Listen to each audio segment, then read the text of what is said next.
Hello friend, welcome to S T editorial YouTube channel. पहला प्रश्न है, पिछड़ी जाति आयोग के प्रथम सभापति कौन थे? ऑप्शन नंबर ए है जगजीवन राम, काका काले साहब कालेकर, बी.डी. शर्मा, भीमराव अंबेडकर। तो कौन सा ऑप्शन सही हो जाएगा? तो पिछड़ी जाति आयोग के जो है प्रथम सभापति जो थे काका साहब कालेकर थे। दूसरा नंबर का क्वेश्चन है, अनुसूचित जनजाति का दर्जा है, हिंदुओं तक सीमित है, धर्मनिष्ठा से तटस्थ है, हिंदुओं एवं ईसाइयों तक सीमित है, हिंदू एवं मुस्लिमों तक सीमित है। तो कौन सा ऑप्शन सही हो जाएगा? तो सही उत्तर हो जाएगा आपका ऑप्शन नंबर बी, धर्मनिष्ठा से तटस्थ है। तो यहाँ पे बी वाला ऑप्शन आपका सही होगा। अगला क्वेश्चन है, 14 अगस्त 2007 को संसद द्वारा भारतीय संविधान में संशोधन के उपरांत अब अनुसूचित जाति की सूची में जातियों की संख्या कितनी है? तो सही उत्तर जाएगा आपका ऑप्शन नंबर बी, 1206। ठीक है, जो 14 अगस्त 2007 को संसद द्वारा भारतीय संविधान में संशोधन के उपरांत अनुसूचित जाति की सूची में जातियों की संख्या बताई गई थी वो 1206 है। तो बी वाला ऑप्शन आपका सही हो जाएगा। चौथा नंबर क्वेश्चन है, निम्न में से किसमें किसी भी जात के लिए आरक्षण नहीं है? राज्यसभा में, जम्मू एवं कश्मीर विधानमंडल में, राज्य विधान परिषद में। तो कौन सा उत्तर सही हो जाएगा? तो यहाँ पे डी वाला ऑप्शन आपका सही होगा। पूछा है निम्न में किसमें किसी भी जात के लिए आरक्षण नहीं है? तो राज्यसभा में, विधान परिषद में, राज्य विधान परिषद में और जम्मू कश्मीर विधानमंडल में। तो डी वाला ऑप्शन आपका सही होगा। अगला क्वेश्चन है, उत्तर प्रदेश के लोकायुक्त की पद धारण अवधि है कितने वर्ष की? 5 वर्ष, 6 वर्ष, 7 वर्ष, 8 वर्ष। तो डी वाला ऑप्शन आपका सही हो जाएगा। उत्तर प्रदेश में जो लोकायुक्त का है उसका पद धारण की जो अवधि है 8 वर्ष की है। अगला क्वेश्चन है, राष्ट्रीय मानव अधिकार आयोग के अध्यक्ष व सदस्यों की पदावधि पद ग्रहण की तारीख होती है तो कितने दिनों के लिए होती है? तो 5 वर्ष तक या 70 वर्ष की आयु प्राप्त कर लेने तक। ठीक है, 5 वर्ष तक या 70 वर्ष की आयु प्राप्त कर लेने तक ये जो है राष्ट्रीय मानव अधिकार आयोग के अध्यक्ष के सदस्यों की पद ग्रहण की तारीख होती है। तो यहाँ पे बी वाला ऑप्शन आपका सही हो जाएगा। 7वां नंबर क्वेश्चन है, मानव अधिकार संरक्षण अधिनियम के संबंध में कौन सा कथन सही है? यह अधिनियम 23 सितंबर 1993 को प्रवृत्त हुआ। तो ये तो गलत है। यह अधिनियम 28 सितंबर 1993 को प्रवृत्त हुआ। ये भी आपका गलत है। ठीक है, यह अधिनियम 23 सितंबर 1995 को प्रवृत्त हुआ। तो यहाँ पे सी वाला ऑप्शन आपका सही हो जाएगा। 8वां नंबर क्वेश्चन है, राज्य मानवाधिकार आयोग के सदस्यों को हटाया जा सकता है किसके द्वारा? राज्य के राज्यपाल द्वारा, राज्य के मुख्यमंत्री द्वारा, राज्य उच्च न्यायालय के मुख्य न्यायाधीश द्वारा या भारत के राष्ट्रपति द्वारा। तो राज्य मानवाधिकार आयोग के सदस्यों को हटाया जा सकता है किसके द्वारा? भारत के राष्ट्रपति के द्वारा। तो यहाँ पे डी वाला ऑप्शन आपका सही हो जाएगा। अगला क्वेश्चन है 9 नंबर का, भारत में अल्पसंख्यकों के विषय में निम्नलिखित कथनों पर विचार कीजिए।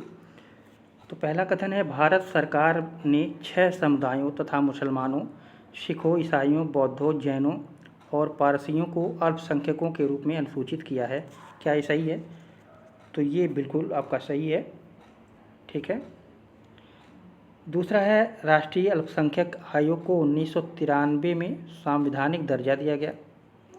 तो क्या ये भी सही है? बिल्कुल सही है। राष्ट्रीय अल्पसंख्यक आयोग को जो है 1993 में जो है संवैधानिक दर्जा प्राप्त किया गया था। भारत में सबसे छोटा धार्मिक समुदाय पारसी समुदाय है। तो ये आपका गलत है। ठीक है। चौथा है, भारत का संविधान धार्मिक और भाषाई अल्पसंख्यकों को मान्यता और संरक्षण देता है। तो ये भी आपका सही है। ठीक है, तो पहला, दूसरा, चौथा आपका इसमें सही हो जाएगा। अगला क्वेश्चन है 10वां नंबर का, मानव अधिकार संरक्षण अधिनियम 1993 की किस धारा में लोक सेवक की परिभाषा दी गई है? धारा 2, धारा 3, 2 का एच या 2 का यम, इसमें दिया गया है। तो ये धारा 2 के यम में जो है दिया गया है मानव अधिकार संरक्षण अधिनियम 1993 की धारा में जो है लोक सेवक की परिभाषा दी गई है।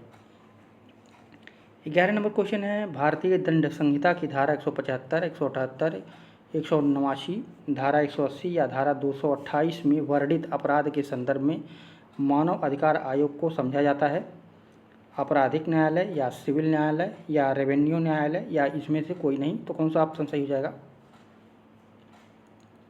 तो इन सभी धारा में जो है मानव अधिकार आयोग को समझा जाता है सिविल न्यायालय। यहाँ पे बी वाला ऑप्शन आपका सही हो जाएगा। अगला क्वेश्चन है 12 नंबर का, कौन राष्ट्रीय मानव अधिकार आयोग का पदेन सदस्य नहीं है? तो भारतीय विधि आयोग का जो अध्यक्ष होता है ये राष्ट्रीय मानव अधिकार आयोग का पदेन सदस्य नहीं होता है, तो यहाँ पे बी वाला ऑप्शन आपका सही हो जाएगा। यहाँ पे नहीं पूछा है, प्रश्न को ध्यान दीजिएगा।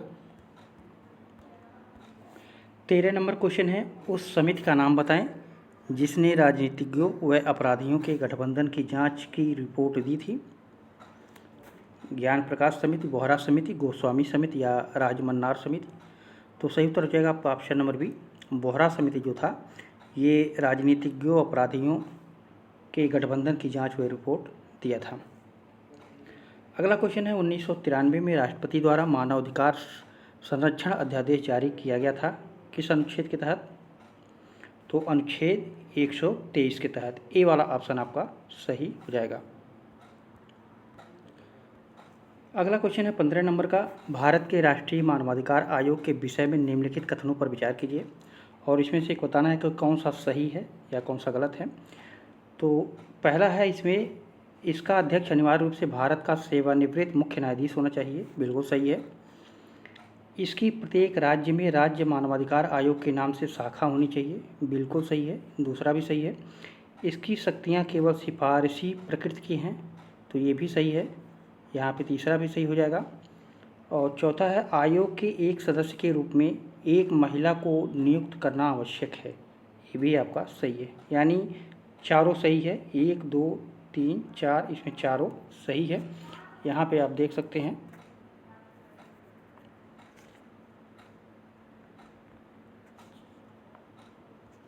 यहाँ पे ए वाला ऑप्शन आपका सही हो जाएगा, 1 2 और 3 4। अगला क्वेश्चन है 16 नंबर का, लोकपाल बिल का मसविदा आलेख तैयार करने हेतु पैनल में बुद्धिजीवी समाज के प्रतिनिधियों में सम्मिलित हैं, कौन कौन से लोग उसमें सम्मिलित थे? अन्ना हजारे, संतोष हेगड़े, शांति भूषण, अरविंद केजरीवाल, प्रशांत भूषण। तो कौन सा सही हो जाएगा? तो इसमें से पाँचों जो हैं सब सही हैं, अन्ना हजारे, अरविंद केजरीवाल, संतोष हेगड़े, प्रशांत भूषण और शांति भूषण।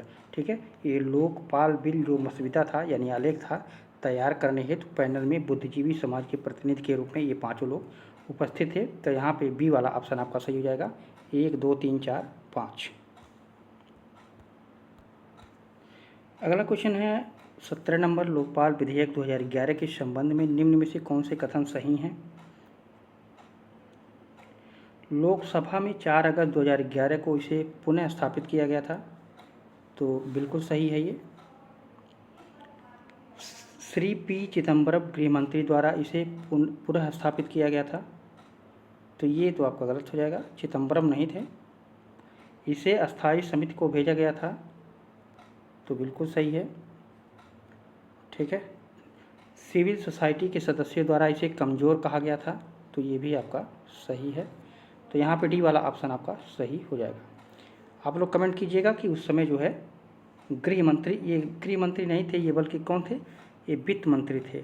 ठीक है, वित्त मंत्री थे, यहाँ पे आप लोग ध्यान दीजिएगा, ऐसे ही प्रश्न गलत हो जाते हैं जल्दबाजी में। श्री पी चिदम्बरम जो है उसमें वित्त मंत्री थे, तो यहाँ पे डी वाला ऑप्शन आपका सही हो जाएगा। अगला क्वेश्चन है 18 नंबर, निम्नलिखित में से किसमें उच्चतर न्यायालयों के न्यायाधीशों की नियुक्ति में कार्यपालिका, विधायिका एवं मुख्य न्यायाधीश की भागीदारी की अनुशंसा की गई है?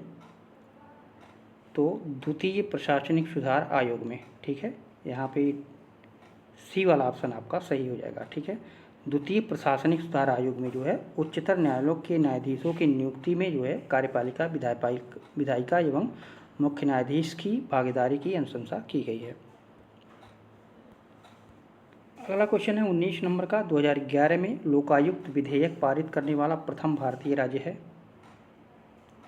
तो प्रथम भारतीय राज्य कौन सा है? ये उत्तराखंड है। सी वाला ऑप्शन आपका सही हो जाएगा। 20वां नंबर क्वेश्चन है, दीपा मेहता की फिल्म वाटर के विरुद्ध सांस्कृतिक राजनीतिक आंदोलन का नेता कौन था? जो दीपा मेहता की फिल्म आई थी वाटर, इसके विरुद्ध सांस्कृतिक राजनीतिक आंदोलन का नेता कौन था? तो डॉक्टर कौशल किशोर मिश्रा। सी वाला ऑप्शन आपका सही हो जाएगा। अगला क्वेश्चन है 21 नंबर, मानव अधिकार संरक्षण अधिनियम 1993 का उद्देश्य क्या था? तो मानव अधिकारों को बेहतर संरक्षण, ये भी उद्देश्य था। मानव अधिकार सुरक्षा आयोग का गठन भी हुआ था, ये भी सही है। राज्य में मानव अधिकार सुरक्षा आयोग का गठन हुआ, ये भी सही है। तो यहाँ पे डी वाला ऑप्शन आपका सही हो जाएगा। ये मानव अधिकार संरक्षण अधिनियम 1993 का मुख्य उद्देश्य था।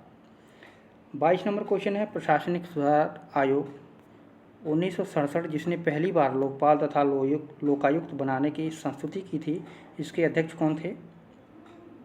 तो मोरारजी देसाई थे। यहाँ पे ए वाला ऑप्शन आपका सही हो जाएगा।